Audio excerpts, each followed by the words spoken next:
Hello, everyone, and welcome to On Purpose Astrology. Today I'm talking about the new moon in Aquarius on the 29th of January 2025. As we know, a new moon, it's the dark of the moon. It's a time where we can go within, we can start to plan and make our intentions for the lunar month to come, for the month ahead. But as this is the first new moon of 2025, it's also the start of the Lunar New Year in Chinese astrology. It's also a good time to set some intentions for the year ahead as well. Before we look at the chart in particular for this new moon, it's a really interesting chart. But let's talk a little bit about some of the themes for Aquarius. The energy of Aquarius is friendly and sociable. It's an air sign.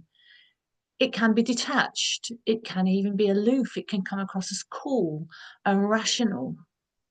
But the energy is also an energy of independence, of freedom, of altruism, of innovation, of often eccentricity, even rebelliousness. It seeks independence. It wants progress. It wants freedom, not just for itself, freedom for all. It's a group energy. That's why Aquarius is associated with causes such as humanitarian causes, environmental causes. It's a sign with a social conscience, if you like, that wants to advocate for the collective. Interestingly, the USA has a moon in Aquarius. So we can perhaps relate to some of these themes and to some of these energies. Aquarius is associated with technology, with astrology, actually, also with working with nature, working with the natural world. That's where that innovation can really start to come in. Technology, for example, technological innovation. It can be over intellectual. It's an air sign. There can be a disconnect with the feelings. So feelings are there. Anyone strong in Aquarius in the chart, it doesn't mean they're detached from their feelings. They don't have feelings, but perhaps not as available. The feelings perhaps aren't as available as they might be with, for example, a water sign. So they can be unpredictable. The moon in Aquarius, for example, itself, whether it's, transiting, that short transit of the moon in Aquarius, or whether you have moon in Aquarius by secondary progression in your birth chart, that's a sort of a transit. I won't explain what that is now, but the moon in our chart kind of moves around a degree a month, and so we experience during a 29-year period, we experience the moon by progression through all the signs of the zodiac over that period. It's a symbolic kind of transit, I guess. Progressions are symbolic rather than an actual. They don't actually reflect the real um, the real transit, the real movement of the moon. But I digress. Getting a bit Aquarian intellectual here, but or whether the moon is just in the sky as it is on the 29th. We know that the moon spends 2.5 days in each sign. So we're going to feel that Aquarian energy in the air, particularly as we also have Pluto in Aquarius. Perhaps we should look at the chart for the new moon now. You can see Pluto in Aquarius here. You can see Mercury also in Aquarius, conjunct Pluto, and then at 9 degrees, 51, nearly 10 degrees, you've got that conjunction between the sun and the moon. So there can be an unpredictability of those feelings. So if you're in a situation where you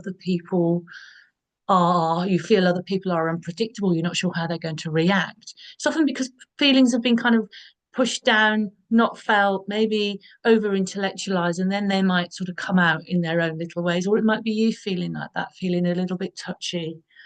Particularly, I'm saying this because we have that Pluto there as well. So one of the things that we can do during this new moon period, it's the dark of the moon, as I said, it's the dark of the moon. So it is a time to go within, as I've already said, retreat, rest if we can. I know the modern world is difficult because it's all go, go, go, go, go. But on a new moon, we can always find a little bit of time to ourselves, just to be quiet, to find that still, quiet place, to try and get in touch with our feelings, to try and calm our overactive mind. There is, I think, the danger's probably not the right word, but there is probably the potential for an overactive mind to get really, really overactive here during this new moon. Right on the ascendant here, just in house 12 coming into house 1, we can see Jupiter in Gemini, another air sign, which is in a trine to this new moon, which is a nice easy aspect, but it's easy to get carried away and not notice when we're getting overly in our head and overthinking things and over intellectualizing things, particularly when Mercury and Pluto, they're at the top of the chart, encircled here next to the new moon, is associated with obsessive. It can be associated with obsessive thinking, to the point where you might actually start to feel potentially a little bit paranoid, a little bit worried, a little bit over worried. So that's something to think about. So what can we do? Well, Aquarius offers the detachment, to be able to detach. But I think where we can actually find the gift here is if you look into house 11 here. Now, we can kind of ignore the houses. This is where the new moon sits, setting the chart for London, which is where I live. Because there's 12 houses, it's likely to be in a different chart position, house position in your birth chart or in the country that you're from. So we can ignore these, but just to show you, to take you to the right place. In house 11, you see those two little blue symbols there? That's Venus and Neptune. And also next to that, the little squiggle is the North Node, which are all in a conjunction in Pisces. Now, I've done a full video about Venus in Pisces and some of the aspects that it's done, particularly focusing on when Venus is with Neptune and the North Node. So what can that help us? That can help us to really get in touch with our feelings. Venus in Pisces, Neptune in Pisces, North Node in Pisces is teaching us to get in touch with our feelings, with a sense of compassion and love and self-love and love for others and love for the world. It really gets us in touch with kind of how we're feeling. So those energies are there in that chart to be connected with. And then we can kind of balance that with the rationality of Aquarius there. So it's intense. Whenever you see Pluto as part of a pattern, part of a part of an aspect here. So we've got Pluto, as I said there, conjunct Mercury, conjunct that new moon. There's always a sense of intensity there, a lot of intensity. Interestingly, I'm recording this on the 20th of January, and it's about to go into, in a few hours' time, as I'm recording this, in a few hours' time, it's going to be the inauguration of Donald Trump into the White House for the second time. On that day of the inauguration, 20th or the 21st, depending on where you are in the world, the sun, which here in this chart for the new moon is at nearly 10 degrees, 9 something degrees, it is actually conjunct Pluto. So you've got a real intensity of mission, an intensity of purpose, a strong drive, a lot of power. It's associated, this Sun Pluto, if we're looking for the big positives here, it's associated with rebirth and regeneration.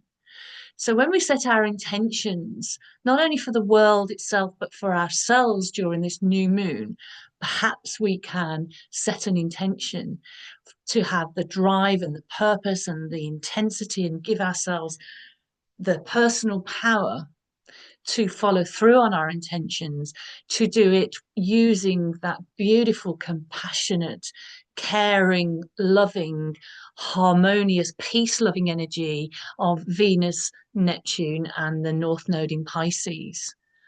And then with that trine from this new moon to Jupiter here in Gemini, thinking ahead. Jupiter is about optimism, it's about having faith, it's about believing in a better future. And I think we can all do this if we can set these intentions to feel into a better future, and not forgetting that compassion and that loving feeling, but also holding on to the rational as well at the same time. This is the kind of the delicate balancing act, I think, of this new moon here, particularly with that Mercury Pluto conjunction here, which is very tight in this new moon chart. It, and particularly in Aquarius, it's about probing for knowledge and information, trying to bring buried information, trying to find out secrets, trying to bring things to the light. Because when things are brought to the light, when the truth is known, and Aquarius is very associated with the truth, when the truth is seen and known, then we can heal, bring it to the light to heal. One of my spiritual teachers always talks about bringing things to the light, giving it to the light, sending it to the light to heal. Anything difficult comes up, a difficult feeling, hold it up to the light. Hold it up to the light so that it can be healed. And I think this is quite a good practice. It's quite a good practice for this Plutonic, Mercurial, Aquarian new moon, which is also associated with all the sensitivities. I've talked about the positivity of this Venus, Neptune, and North Node in Pisces, but it also can be oversensitive. It can be self-sacrificing. It can be over-compassionate. So again, we want to protect our physical and psychic and emotional boundaries. So again, we could set boundaries. The traditional ruler of Aquarius is Saturn, which is all about boundaries. And that is in the sign of Pisces here. You can see that next to Venus. It's kind of making a very wide conjunction now. Venus has gone past Saturn here. But even in Pisces, it reminds us that boundaryless Pisces, the planet Saturn of boundaries in the sign, which is boundaryless, doesn't have boundaries often, Pisces. It shows us that lack. Saturn always shows us what we lack, and it will show us where we lack boundaries so that we can ground and set those boundaries, whether it's emotional, whether it's saying no. Aquarius is a lot easier, the Aquarian energy finds it a lot easier to say no than the Piscean energy. So again, it's finding the balance of all those energies. But saying no, I think the Piscean energy can teach the Aquarian energy to say no and to set those boundaries again with compassion, to do it in a kind way, in a harmonious way, and to advocate wherever you can for peace, because we are starting to see more peace coming into the world. We're starting to see the ceasefire, for example, in Gaza. Potentially there might be some resolution of the war in Ukraine as well, and we can only hope. As I said, we can only think in hopeful ways and feel in loving ways, I think, is a key here. We are, as I say, the start of a new lunar new year, the first new moon of 2025. Pluto in Aquarius is associated with change and revolution. And it's up to us to make sure to, as a collective, and we can all do our bit, even those of us who aren't so-called in power. Pluto is about power, and we're seeing very powerful figures coming forward on the collective stage.